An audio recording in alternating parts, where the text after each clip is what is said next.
मेरी माँ मेरे पापा के कमरे में सोना नहीं चाहती थी। जिस दिन माँ पापा के कमरे में सोती, उस दिन सुबह रोते हुए कमरे से बाहर निकलती। एक दिन मेरी माँ गहरी नींद में मेरे साथ सोई हुई थी कि मैं माँ का कपड़ा पहन घूंघट में अपने पापा के कमरे में ये पता लगाने गई कि आखिर पापा माँ के साथ करते क्या है, क्यों उनके कमरे से निकलते ही माँ की आंखों में आंसू रहते। फिर जो पापा ने माँ समझकर मेरे साथ किया, उसे सुनने के बाद आपके रोंगटे खड़े हो जाएंगे। जब भी मेरी माँ मेरे पापा के कमरे में सोने जाती और सुबह कमरे से बाहर निकलती तो वो खूब रोती और उनकी हालत देखकर मुझे बड़ी तकलीफ होती, पर मैं चाहकर भी कुछ कर नहीं सकती थी। अक्सर ही माँ के साथ ऐसा होता था। एक दिन परेशान होकर मैंने उनसे पूछा भी था कि आखिर वो पापा के कमरे से निकलने के बाद इतना रोती क्यों है। मेरे इस सवाल पर माँ ने कोई जवाब दिए बगैर मुझे डांट दिया। माँ जब भी पापा के कमरे से निकलती तो उनका हुलिया बहुत अजीब सा रहता। ये सिलसिला कुछ दिन पहले ही शुरू हुआ था और जैसे जैसे मुझे याद आता ये सब मेरे लिए बहुत अजीब था। ये सब देखकर मैं हमेशा परेशान रहती कि आखिर पापा माँ के साथ करते क्या है। इस सवाल ने मुझे बेचैन कर दिया था। मैं अब 15 से 16 साल की हो गई थी और अब बहुत सी बातें समझने भी लगी थी। मुझे मेरे माँ और पापा को देखकर ये समझ में नहीं आता कि माँ जब कमरे से निकलती तो रो रही होती और पापा जब कमरे से निकलते तो उनके चेहरे पर एक अलग सी खुशी होती। मैं 10वीं क्लास में पढ़ती थी। जब मैं स्कूल जाती तो सारा वक्त मेरे दिमाग में बस अपने माँ और पापा की बातें चलती रहती। ये सब होने के बाद माँ पापा के कमरे में सोने से कतराती थी। वो मेरे साथ ही सोना चाहती थी, पर कभी कभी जबरदस्ती मेरे पापा उन्हें अपने साथ कमरे में ले जाते। माँ उनके कमरे में जाने से इनकार करती, पर पापा उनकी एक ना सुनते। अपने घर के इस माहौल को देखकर ना तो मेरा पढ़ाई में मन लगता और ना ही मेरा दिल घर पर लगता। अपनी माँ की ये हालत देखकर मेरा दिल चाहता कि मैं ऐसा क्या करूं कि माँ को पापा के कमरे में नहीं जाना पड़े, लेकिन मैं चाह कर भी ऐसा नहीं कर सकती थी क्योंकि पापा मेरे सामने तो माँ के साथ बहुत अच्छे से पेश आते। अपने घर के इस माहौल की वजह से मैं अपने एग्ज़ाम में फ़ेल हो गई। मैं पढ़ने में बहुत अच्छी थी, पर मेरे फेल होने की वजह से मेरी दोस्त मुझसे पूछने लगी कि ऐसी क्या बात है कि तुम दिन रात सोचती रहती हो और आज नतीजा तुम्हारे सामने है कि तुम फेल हो गई। ना चाहते हुए भी मैंने अपनी सहेली को अपने घर की सारी बात बता दी। मेरे बात पर अचानक मेरी सहेली के मुंह से निकल पड़ा कि तुम्हारे पापा अंग्रेजी फिल्में तो नहीं देखते। मेरी सहेली के अचानक इस सवाल से मैं हक्का बक्का उसे देखती रह गई। इस सवाल का भला क्या मकसद था?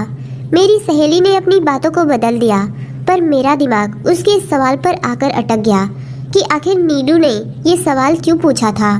मैं घर वापस आई तो देखा मेरे घर पर मेरे दूर के रिश्तेदार आए हुए थे। उनका नाम उदय था। वो मेरी माँ के जान पहचान थे। उदय अंकल अक्सर ही हमारे घर आया करते थे। कुछ दिन पहले मेरे घर में सब कुछ ठीक था, या शायद मैं ही छोटी थी, मुझे इन बातों की समझ नहीं थी।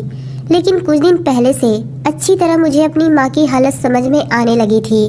मैं जान गई थी कि मेरा बाप अच्छा आदमी नहीं है। वो मेरी माँ के तकलीफ की वजह है और इसी बात ने अपने बाप के लिए मेरे दिल में नफरत पैदा हो गई थी। उदय अंकल से माँ का बहुत अच्छा पड़ता था।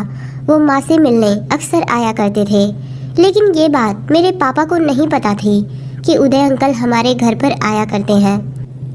उदय अंकल मुझे बहुत अच्छे लगते थे क्योंकि जब वो घर आते मैं उनसे बात करके खुश हो जाया करती। उनके आने से मेरे घर में थोड़ी तो खुशियाँ आती। एक रात की बात है, मैं माँ के साथ गहरी नींद में नहीं बल्कि बस आंखें बंद करके सोई थी। मैं ये जानना चाहती थी कि पापा आखिर माँ से कहते क्या है। कुछ देर बाद पापा आए और उन्होंने माँ से कहा, चलो संध्या, मैं तुझे बिल्कुल तंग नहीं करूँगा। माँ ने कहा, मुझे नहीं जाना तुम्हारे साथ। तुम्हें इस बात को सोचना चाहिए कि अब हमारी बेटी बड़ी हो गई है। पर पापा ने माँ की एक न सुनी और हाथ पकड़कर उनको अपने कमरे में ले गए। ये सब सुनकर मुझे अजीब सी घबराहट होने लगी। और मुझे नींद भी नहीं आ रही थी। मैं पानी पीने किचन की तरफ गई, तभी देखा माँ पापा के कमरे से निकली। उनके निकलते ही मैं एक गहरी निगाह उन पर डाली तो देखा उनके बाल बिखरे हुए थे और कपड़े फटे हुए थे। माँ मुझे देखते ही घबरा गई और मुझसे पूछने लगी, इतनी रात को तुम यहाँ क्या कर रही हो? मैंने कहा, माँ मैं पानी पीने आई थी। वो मेरे साथ सोने कमरे में आ गई। मैंने सोने के लिए आंखें बंद कर ली, पर मुझे अपनी माँ की सिसकियाँ सुनाई दे रही थी। मेरा दिल चाहता था कि मैं उठकर अपनी माँ को तसल्ली देते हुए और मन में आए हुए तमाम सवालों को पूछूं, लेकिन मैं अपनी जगह खामोश थी। मुझे कुछ समझ में नहीं आ रहा था कि मेरे घर ये सब हो क्या रहा है। सुबह जब मैं सोकर उठी तो अपने पापा को देखकर मुझे नफरत हो रही थी। उनके सामने नाश्ता रखा और स्कूल चली गई। सारा दिन स्कूल में भी मेरा दिमाग माँ के फटे हुए कपड़ों पर था। स्कूल से वापसी पर मुझे रास्ते में उदय अंकल मिल गए। मुझे देखते ही उन्होंने अपनी गाड़ी में बिठा लिया। मैं बिना सोचे समझे उनकी गाड़ी में बैठ गई। उदय अंकल ने मुझे गौर से देखा और मुझसे पूछने लगे कि तुम कुछ परेशान नजर आ रही हो। आखिर बताओ क्या बात है? तुम इतनी परेशान क्यों हो? तुम इतनी खोई खोई सी क्यों हो? मैं इस कदर जज्बाती हो गई थी कि उदय अंकल को सारी बात बता दी। मेरी बात सुनकर उदय अंकल कहने लगे, अगर तुम्हारी माँ को इतनी तकलीफ है तो तुम अपनी माँ को अपने जालिम बाप से आज़ाद क्यों नहीं करवा देती? कब तक तुम दोनों उनके जुल्म सहते रहोगे?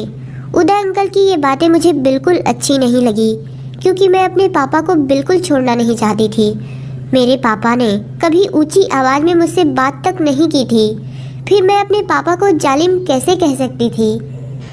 मैं तो ये भी नहीं जानती थी कि बंद दरवाजे के पीछे मेरी माँ और मेरे पापा में आखिर क्या बात होती है। उदय अंकल की बात सुनकर मैं सोच के समंदर में डूब गई।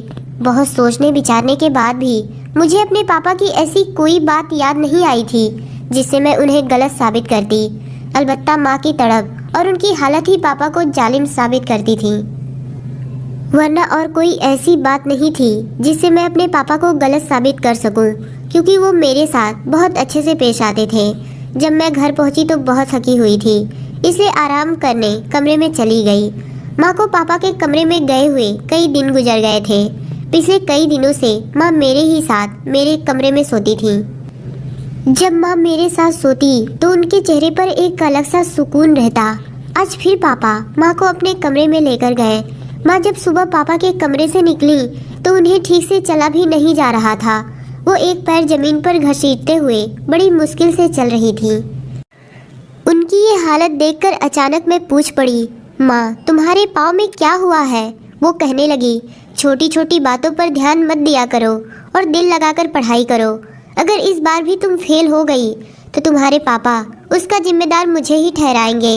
ये सब कहते हुए माँ की आंखों से टप टप आंसू गिरने लगे।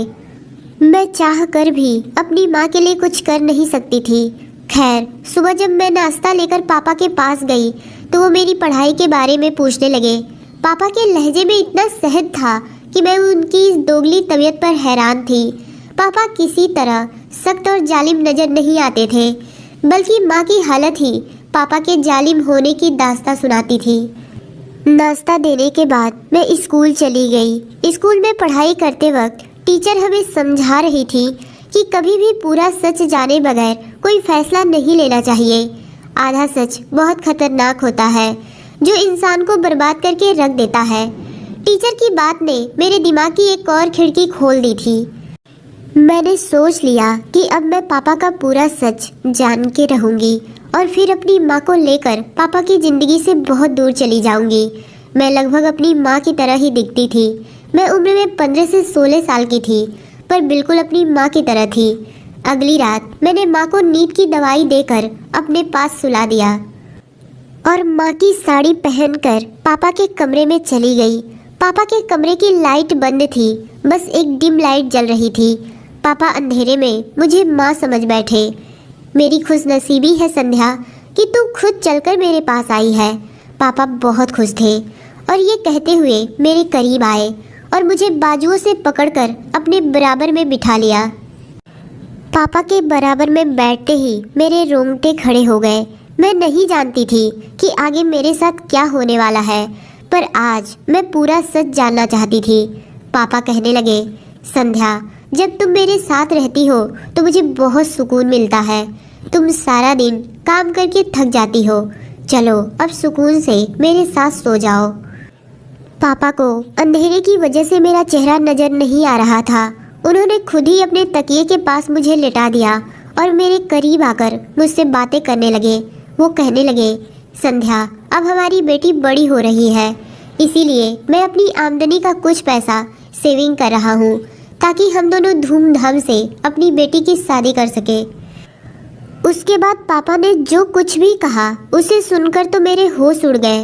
वो कहने लगे, संध्या, मैं जानता हूँ कि उदय मेरी गैर मौजूदगी में मेरे घर आता है, पर संध्या, मैं बता दूँ कि वो शख्स बिल्कुल अच्छा नहीं है और ना ही उसकी नीयत ठीक है। एक दफ़ा पहले वो तुम्हें बर्बाद करने की कोशिश कर चुका है और अब तो हमारी बेटी भी बड़ी हो रही है। पापा को अभी तक पता नहीं चला कि मैं माँ नहीं बल्कि उनकी बेटी हूँ। पापा बातें करते करते कब सो गए पता नहीं चला। काफ़ी देर तक मैं सांस रोके पापा के पास लेटी रही। मैं खामोशी से पापा के कमरे से बाहर निकल आई, पर पापा ने ऐसा कुछ भी नहीं किया था कि मैं उन्हें गलत साबित कर सकूं। पर उदय अंकल और अपनी माँ को लेकर मेरे दिल में बहुत से सवाल जन्म ले चुके थे। अगली सुबह मैंने देखा कि पापा बहुत खुश नजर आ रहे थे, जिस तरह वो माँ के साथ रात गुजारने के बाद खुश होते थे। मैं स्कूल चली आई, पर मेरे दिमाग में वही सब बातें चल रही थी। स्कूल से वापस लौटी तो उदय अंकल की गाड़ी मेरे दरवाजे पर खड़ी थी। उदय अंकल की गाड़ी देखकर आज मैं चोरों की तरह अपने घर में घुसी। माँ और उदय अंकल बैठकर बातें कर रहे थे। उन्हें मेरी मौजूदगी का बिल्कुल एहसास नहीं था। जो कुछ मैंने अपने कानों से सुना वो सुनकर मुझे अपने कानों पर विश्वास नहीं हो रहा था। मैं सोच भी नहीं सकती थी कि जो सच मैं जानने के लिए बेताब थी वो इतना भयानक होगा।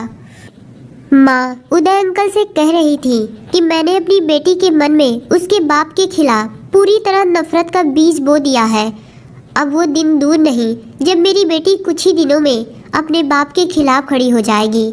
मैंने अपनी बेटी के मन में ये बात बहुत अच्छी तरीके से बिठा दिया है कि उसका बाप मुझ पर जुल्म करता है।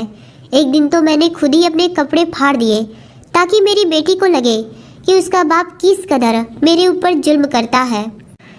इतना सब कुछ हो जाने के बाद मेरी बेटी कुछ ही दिनों में अपने बाप के खिलाफ खड़ी हो जाएगी और मैं उसे लेकर तुम्हारी ज़िंदगी में हमेशा हमेशा के लिए आ जाऊंगी। वो दोनों बातें करते करते हंसने लगे। ये सब सुनकर मेरे कदमों तले से ज़मीन खिसक गई थी। ये सारी बातें सुनने के बाद मैं तेज़ी से कमरे में गई। मुझे देखते ही माँ और उदय अंकल घबराकर उठ खड़े हुए। मैंने अपनी माँ की तरफ देखा और उनसे पूछने लगी कि आखिर मेरे पापा में कमी क्या थी कि इस आदमी के साथ मिलकर आप उन्हें धोखा दे रही हैं। माँ को एहसास हो गया था कि मैंने सारी बातें सुन ली है, इसलिए वो बिना झिझक अपने मन की बात कहने लगी। उन्होंने बताया कि शादी से पहले वो उदय अंकल से प्यार करती थी और शादी भी इन्हीं से करना चाहती थी, पर उस वक्त उदय अंकल ने माँ से शादी करने से इनकार कर दिया था और अपना कैरियर बनाने विदेश चले गए और माँ की शादी ज़बरदस्ती पापा से करवा दी गई। मेरे पापा बहुत अच्छे इंसान थे, पर माँ उन्हें किसी तरह झेल रही थी क्योंकि मेरे पापा मेरी माँ को पसंद नहीं थे।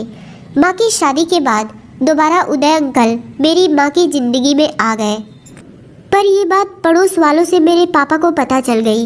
इतना सब कुछ हो जाने के बाद भी पापा ने मेरी माँ को अपना लिया। कुछ दिन बाद उदय अंकल फिर से विदेश चले गए, पर विदेश में उनका ठिकाना नहीं लगा तो वो फिर से इंडिया आए और मेरी माँ की ज़िंदगी में शामिल हो गए। ये सब जानने के बाद मुझे उदय अंकल की आंखों में अपने लिए हवस दिखाई दी। मैं समझ गई थी कि अब वो माँ के लिए नहीं बल्कि मेरे लिए मेरी माँ की ज़िंदगी में आए हैं और अपनी हवस पूरी करने के बाद वो मुझे और मेरी माँ को छोड़ देंगे। इसलिए मैंने साफ साफ माँ से कह दिया कि अगर आपको उदय अंकल के साथ जाना है तो आप हंसी खुशी जा सकती हैं। अपनी तरफ से मैं आपको आज़ाद करती हूँ, पर मैं अपने भोले भाले बाप को छोड़कर कहीं नहीं जाऊँगी।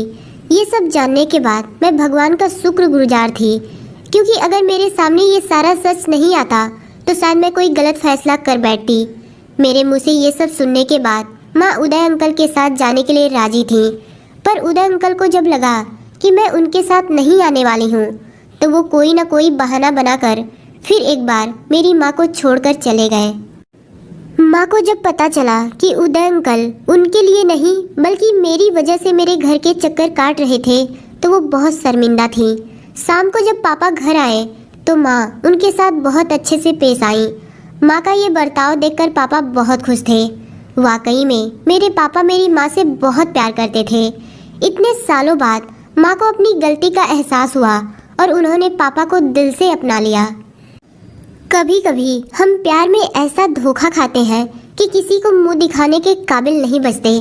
तो दोस्तों, ये कहानी आपको कैसी लगी कमेंट में बताइए।